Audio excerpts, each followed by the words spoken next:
Hello दोस्तों, कैसे हैं आप सब। स्वागत है आप सभी का कॉमिक वर्ल्ड चैनल पर। तो चलिए दोस्तों, शुरू करते हैं परंपरा कॉमिक्स में मौत का शिकंजा।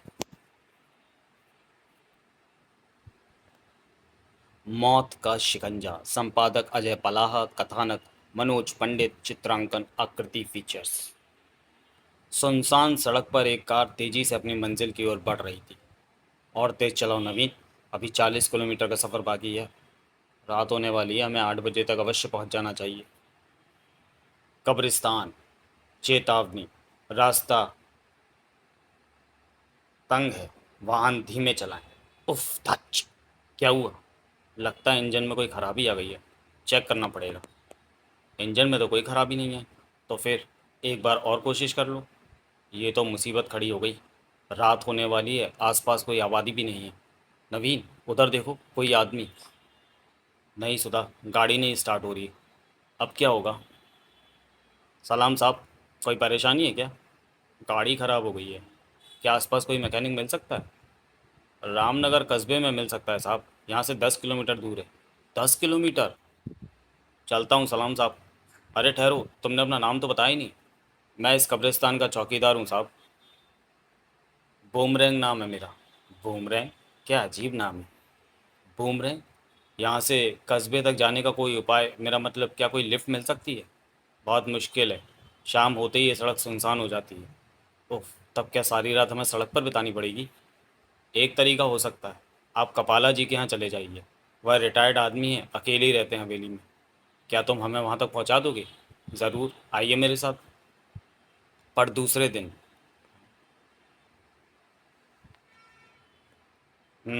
बिल्कुल पहले जैसा केस है।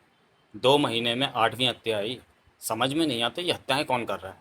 सर, कहीं स्थानीय निवासियों का संदेश सच तो नहीं कि इस इलाके में एक आदमखोर आ गया है? मूर्खों जैसी बातें करते हो। मैं नहीं मानता इस अंधविश्वास को। इन लाशों के विभिन्न एंगल से फ़ोटो उतारो और सभी चीज़ों के फिंगरप्रिंट ले लो। Yes sir. सर इधर आइए, ये देखिए, वैसे ही पच्चे जैसे पिछली बार दिखाई दिए थे। ओह सर, स्थानीय लोगों का शक ठीक लगता है। ये निशान अवश्य किसी आदमखोर के हैं। और शट। इस घटना के 3 दिन बाद दो किशोर रामनगर पुलिस स्टेशन। नमस्कार प्रमोद अंकल। अरे तुम सुनील शक्ति, आओ बैठो, महानगर से आ रहे हो? हाँ अंकल, पर आप कुछ परेशान लग रहे हैं। हाँ सुनील, जब से महानगर से ट्रांसफ़र होकर यहाँ आया हूँ, परेशानियों से घिरा रहता हूँ। और हम आपकी परेशानी बढ़ाने आ पहुँचे। कैसी परेशानी? कुछ दिन पहले हमारा एक दोस्त नवीन अपनी पत्नी सुधा के साथ एक समारोह अटेंड करने रामनगर आया था। वह अब तक वापस नहीं पहुँचा। ये कब की बात है?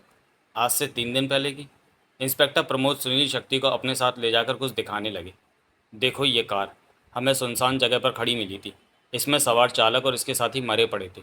लाइसेंस वगैरह भी गायब था। लगती तो नवीन की है, पर नंबर प्लेट। उनकी लाशें यही यही हैं। ये तो नवीन और उसकी पत्नी सुधा हैं। हे भगवान। कुछ देर बाद, अंकल, हत्यारे का कुछ पता चला? कुछ नहीं, मैं अभी अंधेरे में हाथ पैर मार रहा हूँ। सुनो, तुम दोनों ने महानगर में मेरे कई पेचीदा केस सुलझाए थे, मेरी कुछ मदद करो। हम निश्चय कर चुके हैं अंकल, हम अपने दोस्त और उसकी पत्नी के हत्यारों को कानून के हवाले किए बिना चैन नहीं लेंगे। ज़रूर ज़रूर। इंस्पेक्टर प्रमोद ने उन्हें प्राप्त सूचनाएं उपलब्ध कराईं। हर लाश के पास ऐसे ही 25 मिले। इतने बड़े पंजों वाला कोई परिंदा या हिंसक जीव तो होता ही नहीं।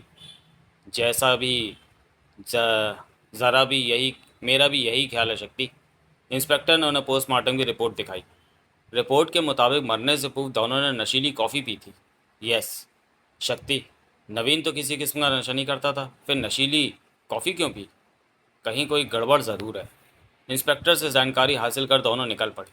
शक्ति, पोस्टमार्टम की रिपोर्ट के मुताबिक उन दोनों ने नशीली कॉफ़ी पी थी, शाम 7 व 8 बजे के बीच। पता लगाना होगा उस वक्त वे कहाँ थे।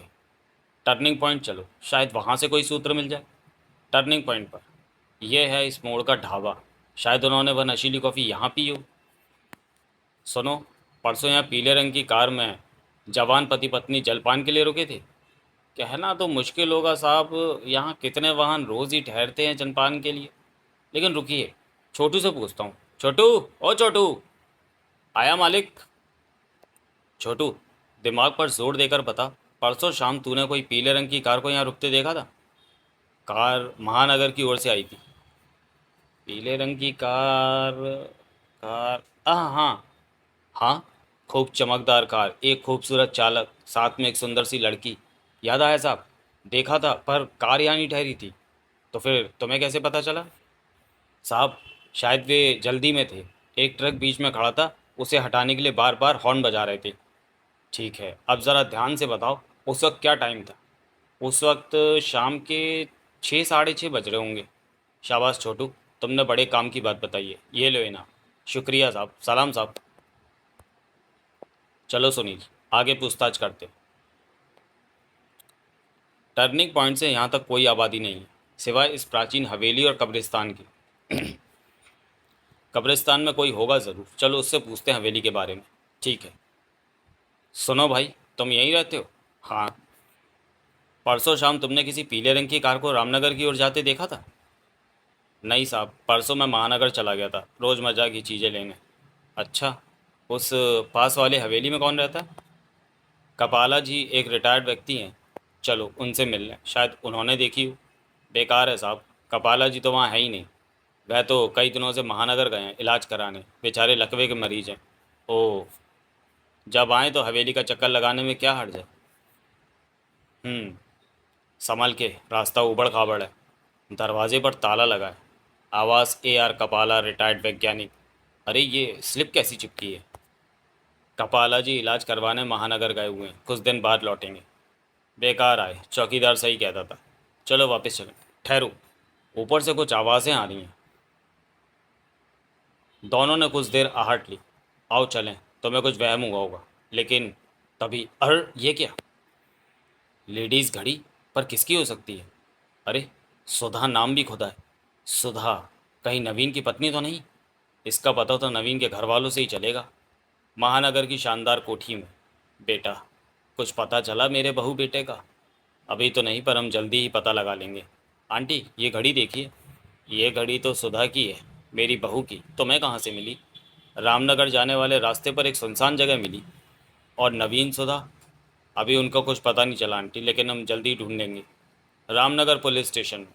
इंस्पेक्टर साहब, खोजबीन के बाद हमें मृतका सुधा की कलाई घड़ी मिली है। कलाई घड़ी? पर यह तुम्हें कहाँ से मिली? घटना स्थल से दूर कब्रिस्तान के पास मिस्टर कपाला की हवेली में। मिस्टर कपाला? शायद आप उन्हें जानते हो, रिटायर्ड वैज्ञानिक हैं पर विकलांग। आजकल इलाज के लिए महानगर गए हुए हैं। नहीं, मैं ऐसे किसी भी व्यक्ति को नहीं जानता। इस घड़ी का उस हवेली में मिलना यह साबित करता है कि नवीन और उसकी पत्नी वहां गए थे, या ले जाए गए थे। पर किसके द्वारा और क्यों? इसी बात का पता लगाने की हम कोशिश कर रहे हैं। क्या अब तक इस इलाके में हुई घटनाएं रात में ही हुई हैं? हाँ, क्योंकि सभी लाशें दिन के उजाले में बरामद हुई हैं।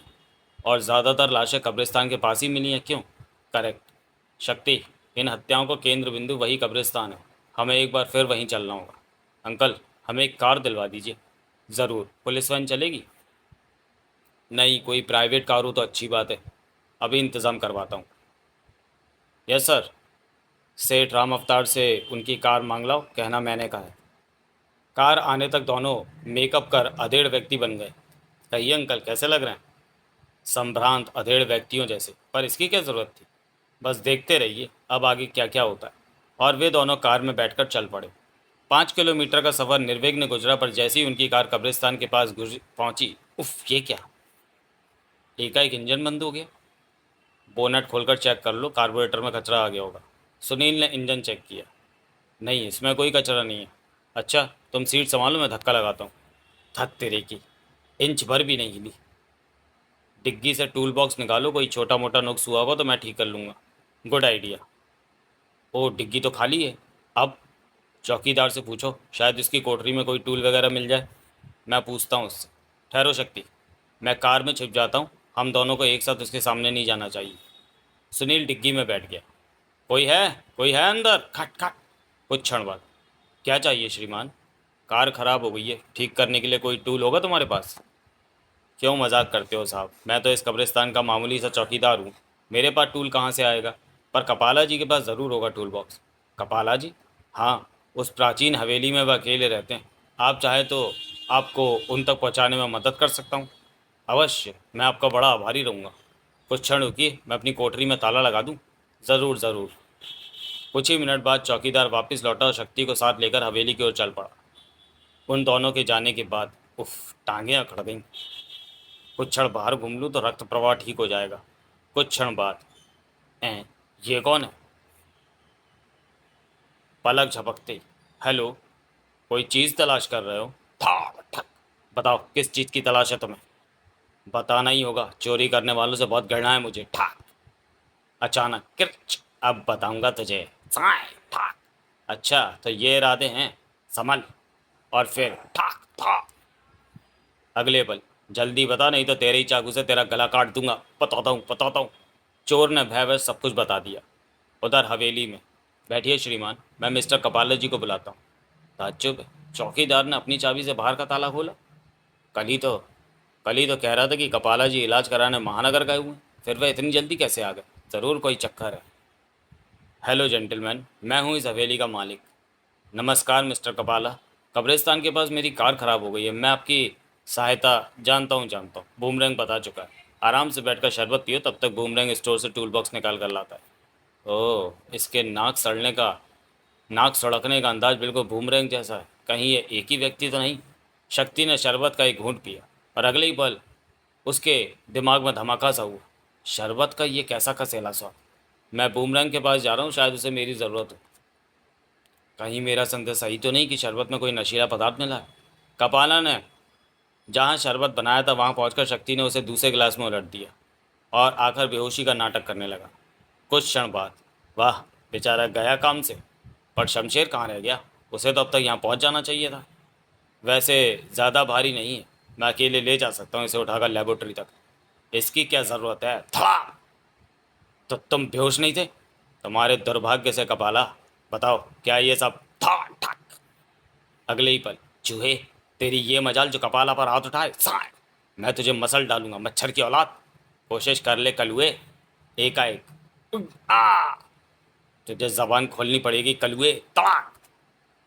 ये मुखौटा चर। तो मेरा संदेह सही था। ठाक। आ, मार मार कर भुड़ता बना दूंगा। बताओ, किस लिए ये सब करते हो? मिस्टर कपाला का क्या हुआ? ये सब कुछ बताएगा शक्ति। धड़ाक। शक्ति, बांध दो इन दोनों को।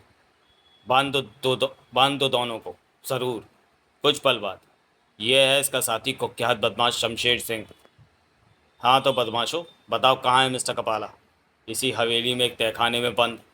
तहखाने का रास्ता बता, साथ में ये भी कि तहखाने की दूसरी चाबियाँ कहाँ हैं। सुनील, मैं मिस्टर कपाला को आज़ाद कराने जा रहा हूँ, तो मैंने खबर किए रखना। चिंता मत करो, इनका जो भी अंग हिला वो काट कर फेंक दूंगा। कुछ देर बाद शक्ति बूमरैंग के तहखाने में। मिस्टर कपाला, हथकड़ी व बेड़ी में जकड़े और दीवार के सहारे बैठे हुए। नहीं नहीं, मेरे पास मत आना बदमाश। घबराइए नहीं मिस्टर कपाला, मैं बदमाश नहीं हूँ। बूढ़े कपाला को शक्ति ने बंधन मुक्त किए। मैं आपको आज़ाद कराने आया हूँ। Thanks God. वे दोनों बदमाश, आइए मेरे साथ, आप उनसे ऊपर मिलेंगे शीघ्र ही। पहचानिए, यही दोनों हैं या इनका और कोई भी साथी है? सिर्फ यही दो हैं जिन्होंने मुझे यहाँ कैदी बना रखा था। आप इनके कब्जे में कैसे आए? बेटे, तुम जान ही गए होगे कि मैं एक रिटायर्ड वैज्ञानिक हूँ। कोई 8 महीने पूर्व खट खट खट, इस वक्त कौन आ गया? नमस्कार सर, हम रास्ता भटक गए हैं, क्या आप हमारी सहायता करेंगे?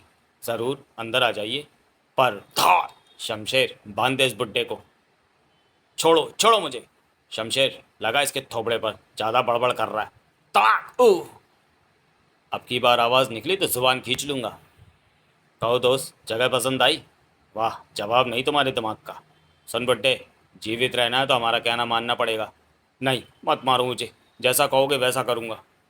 उस दिन से इन्होंने मुझे कैद कर रखा था। ये मुझे तभी आज़ाद करते थे जब कोई शिकार फांस कर लाते थे। ये दोनों खून के व्यापारी हैं। जिंदा आदमी का खून निकाल कर उसे मुंह मांगे दामों पर बेचना इनका धंधा है। तो क्या इस इलाके में अब तक के कत्ल? हाँ, तमाम कत्ल इन्होंने ही किए।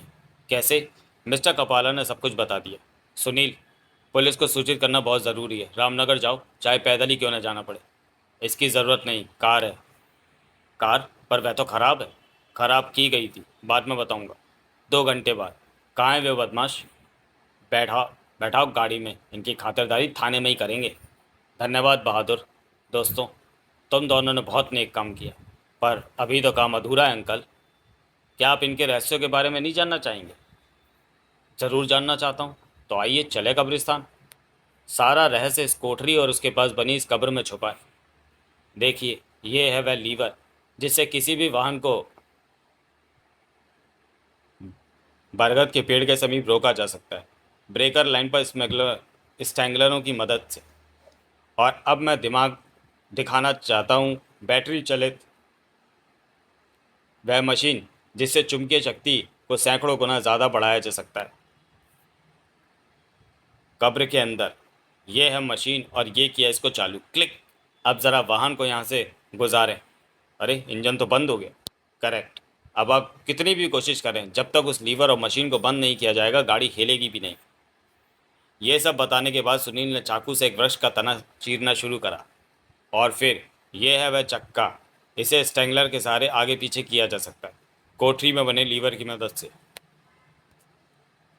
दूसरा ऐसा ही चक्का उस ओर है, बरगद के तने में छुपा हुआ। कमाल है। अभी तो बदमाशों की सूझबूझ का एक और चमत्कार देखेंगे आप। क्या? ये है प्लास्टिक के बने जूते। इन्हें पहनकर ही बनाए जाते थे मृतकों के पास अजीब से पंजे। कैसे? ये है नीचे का हिस्सा जिस पर पंजे उभरे हुए हैं। इस तरह बनते थे पंजे के निशान। बाद में अदालत में, मिलॉर्ड, ये दोनों नराधर्म हैं, मानवता के हत्यारे हैं।